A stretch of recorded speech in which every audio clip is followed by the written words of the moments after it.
Alors bonjour à tout le monde, les élèves et les parents qui envisageaient peut-être de rejoindre le lycée Bertrand d'Argentré.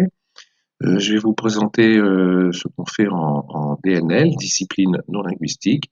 Donc pour nous, la discipline, c'est les mathématiques et non linguistique parce que on les enseigne en anglais. Sur un volume horaire qui est de 1 heure 15 en seconde et 1 heure par semaine en première et en terminale. Euh, dans le cadre de cet enseignement, on utilise énormément de supports audio et vidéo qui permettent de confronter les élèves à des contenus authentiques faits par des anglophones et aussi de se confronter à des accents anglophones très variés. Ces vidéos ou ces contenus audio, mais plus souvent des vidéos, peuvent présenter une situation qui nous amènera ensuite à faire des modélisations mathématiques ou bien restituer une conférence sur un thème en rapport avec les mathématiques. Dans ces cas-là, l'objet, c'est d'amener une discussion et des débats autour, bien entendu, des mathématiques. Il ne s'agit pas de remplacer le cours d'anglais, mais plutôt d'être un complément à l'enseignement de la langue que les élèves ont par ailleurs. Bon, d'une part, une exposition à la langue plus fréquente. Hein, on sait que l'exposition à la langue, la fréquence de l'exposition à la langue est un des facteurs vraiment déterminants de la qualité de l'apprentissage. Et puis, c'est une occasion d'enrichir le vocabulaire, alors avec du vocabulaire technique lié aux mathématiques, mais aussi beaucoup de vocabulaire général. Hein. On n'est pas restreint, dans le cas de la DNL, à l'apprentissage d'un vocabulaire mathématique. Bien au contraire, il est très fréquent qu'on soit confronté à du vocabulaire beaucoup plus général. On a une dimension culturelle d'ouverture internationale assez importante dans le cadre de cet enseignement. On s'intéresse un petit peu à l'actualité britannique ou américaine, hein, ou voire australienne. La culture anglaise et la culture européenne font vraiment partie des objectifs de l'enseignement. En temps normal, c'est-à-dire quand il n'y a pas une crise sanitaire, on organise un voyage qui a lieu l'année de la terminale, parfois en première, mais plus souvent en terminale. Et on espère pouvoir reprendre cette organisation dès l'année prochaine, si tout va bien. Au niveau des mathématiques, de cet enseignement de mathématiques, je vais vous présenter quelques activités après à suivre. Disons qu'il y a deux objectifs principaux. Renforcer des notions qui ont été vues dans le cours de mathématiques. Donc, on présente des activités qui sont plutôt ludiques, qui vont permettre aux élèves de redécouvrir une propriété qu'ils ont vue en mathématiques, mais qu'ils vont vraiment découvrir et qui vont donc pouvoir appréhender d'une manière un petit peu différente, voire même très différente. Un autre objectif dans beaucoup des activités qui sont proposées, c'est de placer les élèves en situation d'apprenti-chercheur. Euh, Ils doivent explorer un problème, expérimenter, euh, essais, erreurs, voilà, vraiment chercher, et puis découvrir une propriété. Et une fois qu'on a découvert une propriété, après avoir passé pas mal de temps un petit peu à décortiquer le problème, à comprendre le problème, une fois qu'on a découvert une propriété, eh bien, il faut encore la généraliser, c'est-à-dire démontrer qu'elle est tout le temps vraie et pas seulement dans les quelques cas particuliers qu'on a pu étudier qui nous ont aidés à comprendre notre problème. C'est exactement la démarche d'un mathématicien qui affronte un problème et donc doit d'abord le comprendre, puis ensuite arriver à prouver que ce qu'il a observé était toujours vrai. Alors on peut le faire parce qu'on a beaucoup de temps. On n'est pas contraint par un programme. On a vraiment énormément de latitude sur les choix des activités, sur le rythme auquel on peut mener ces activités. Donc les élèves ont vraiment le temps lors des activités de s'interroger, d'expérimenter, de collaborer. La collaboration entre eux est absolument indispensable parce que de toute façon, ils ne peuvent pas seuls arriver à... Voilà, il faut qu'ils discutent entre eux et puis petit à petit, des idées vont émerger. Il faut qu'ils apprennent à s'écouter aussi, à entendre les propositions des autres et à dire tiens, ça c'est peut-être une bonne idée, continuons dans cette direction. Et puis petit à petit arriver à construire tous ensemble des solutions pour les problèmes qui sont posés, qui peuvent être extrêmement divers. J'ai mis en dernier, mais c'est pas le moins important, la place de l'oral dans cet enseignement. Donc on pratique l'oral en continu, hein, énormément d'interactions orales entre les élèves ou entre moi et les élèves dans toutes les activités qu'on fait. Les élèves sont souvent amenés à faire des présentations orales et bien entendu, je l'ai déjà dit, mais je le redis, l'examen terminal spécifique de DNL est aussi un oral qui dure 10 minutes. Alors pour mieux vous donner une idée un petit peu de comment on travaille, de ce qu'on fait dans cet enseignement, je vais vous présenter quelques activités. Donc ici, une activité interactive, il s'agit d'un exercice de probabilité. Et là, les élèves vont devoir un petit peu expérimenter. Dans un premier temps, ils vont utiliser l'activité qui est ici. Donc on a deux spiners, deux roues, si vous voulez, et on peut les lancer. Donc là, je les lance une seule fois. Donc j'ai obtenu le résultat 2 et 1, donc la somme est 3. Et donc je vois que le résultat 3 est sorti eh bien, dans 100% des cas, c'est-à-dire avec une probabilité de 1. Alors, si je recommence un certain nombre de fois, ou si je me fais tout de suite un grand nombre de tirages, je vais obtenir un histogramme avec la fréquence de la sortie de chacun des résultats. Par exemple, ici, on voit que la valeur qui sort le plus fréquemment, c'est la valeur 5, et plus on va s'écarter de cette valeur 5, plus la fréquence diminue. On voit par exemple que la valeur 4 et la valeur 6, qui sont de part et d'autre, n'ont pas non plus la même fréquence, c'est-à-dire a priori pas les mêmes probabilités. Alors, on va essayer de comprendre un petit peu tout ça. Pour pouvoir le comprendre, donc ils ont l'outil, ils peuvent expérimenter, faire des essais, et puis on les guide quand même un petit peu en leur posant un certain nombre de questions, qui ne sont pas des questions qui les guident complètement, c'est-à-dire qu'on les laisse vraiment libres de suivre leurs idées, leurs pistes, mais on leur donne quand même quelques points de repère. Une deuxième activité ici, il s'agit d'arithmétique, donc ce n'est plus du tout la même chose. Donc ici, les élèves disposent d'un plateau sur lequel on a placé des étoiles, enfin des points, et puis on leur demande de choisir un point, donc par exemple je vais prendre celui-là, et de le relier à un autre. Donc là, je vais le relier à celui qui est juste voisin, et puis l'activité va dessiner une figure. Je recommence, mais au lieu d'aller au point voisin, je vais aller à 2 points de distance. Et là, j'obtiens une figure différente. Et puis, je vais recommencer, mais je vais aller cette fois-ci au 3e point, et j'obtiens encore une figure différente. Alors, ce qui va nous intéresser ici, alors on peut varier le nombre de points, hein, donc on peut faire la même chose avec, par exemple, ici j'ai mis 21 points.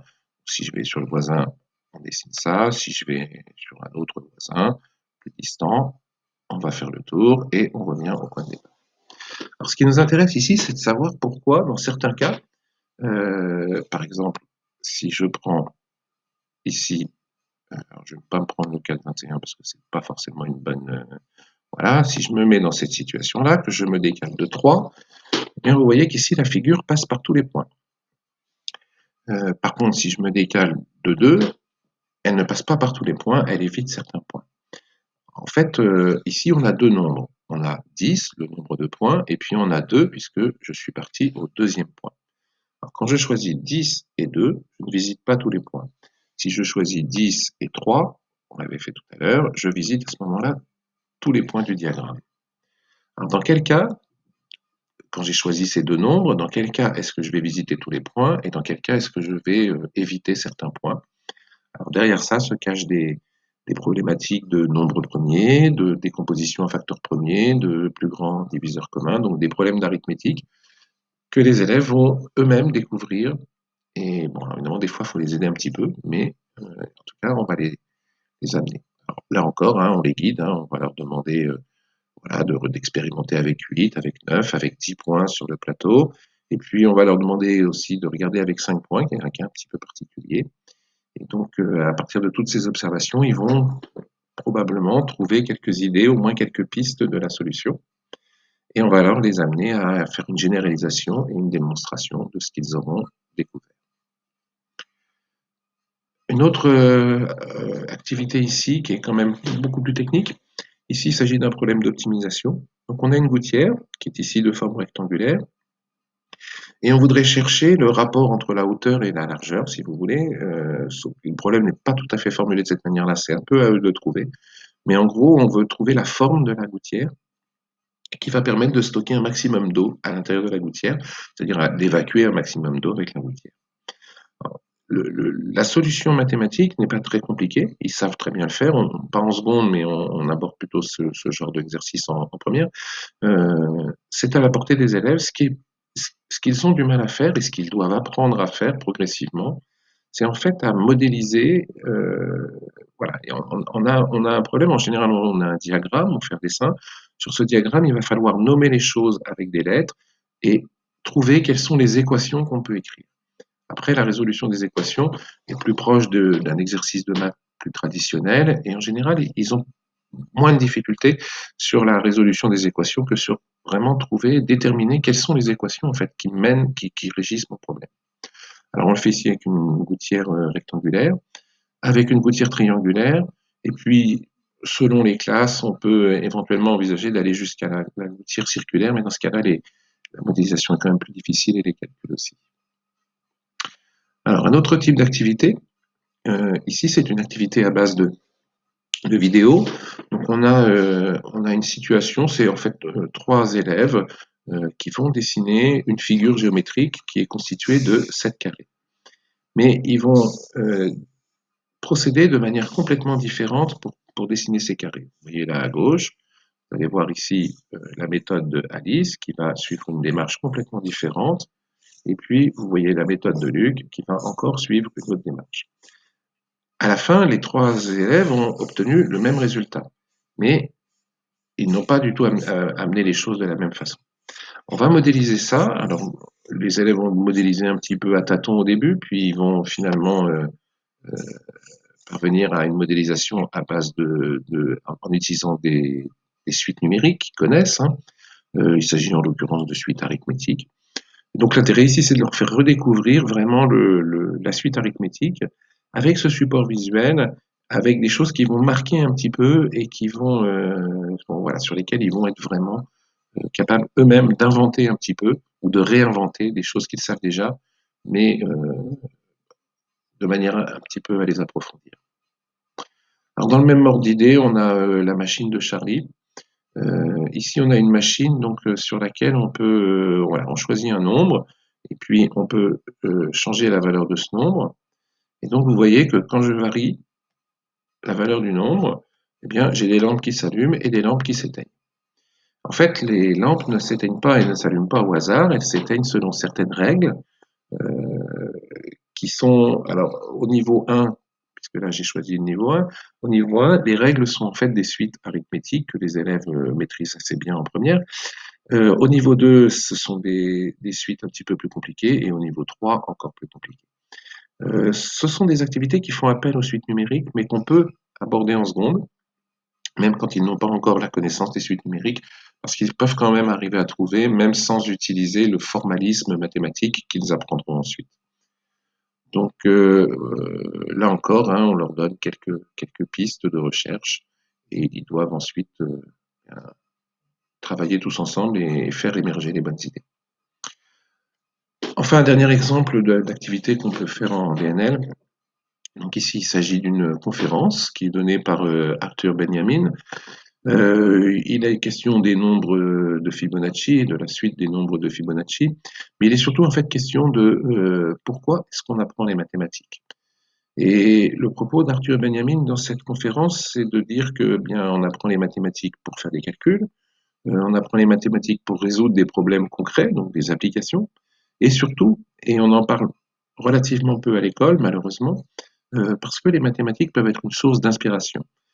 Dans toute la vidéo, il va présenter un certain nombre de choses en mathématiques avec beaucoup de poésie, une dimension artistique et un lien avec la nature très fort. Ces nombres de Fibonacci, on les retrouve dans la nature, aussi bien dans le monde végétal que dans le monde animal, de manière très très fréquente, même de manière même très surprenante, extrêmement fréquente. Alors, on peut trouver des raisons à cela, il y a des explications. En tout cas, ce qui est sûr, c'est que ce lien entre la nature, le vivant et les mathématiques est assez peu exploré. Et voilà. Alors, ce genre d'activité provoque des réactions très très variées de la part des élèves. Certains sont presque allergiques à cette approche-là, parce qu'ils aiment dans les mathématiques l'aspect vraiment calcul, n'ont pas forcément envie d'aller découvrir d'autres choses, mais la plupart des élèves trouvent beaucoup d'inspiration. En tout cas, l'activité provoque toujours des débats et des réactions très intéressantes et très variables d'une classe à l'autre, d'une année sur l'autre. J'entends voilà, ils partent dans des directions qui sont souvent inattendues. C'est assez, voilà, ça stimule bien leur créativité, leur, euh, leur curiosité aussi. Voilà, donc ce sont des choses qu'on, voilà. Et là encore, on est vraiment sur de l'oral. Voilà, j'ai à peu près terminé cette présentation. Je voudrais juste vous rappeler que donc il y a un salon virtuel sur lequel je serai disponible pour répondre si vous avez des questions. Par contre, comme je suis aussi pris sur d'autres salons, j'ai été obligé voilà, de me partager et donc je n'ouvrirai le salon virtuel que de 9h30 à 10h et de 11h30 à midi. Voilà, je vous souhaite une excellente journée et je vous remercie de votre attention.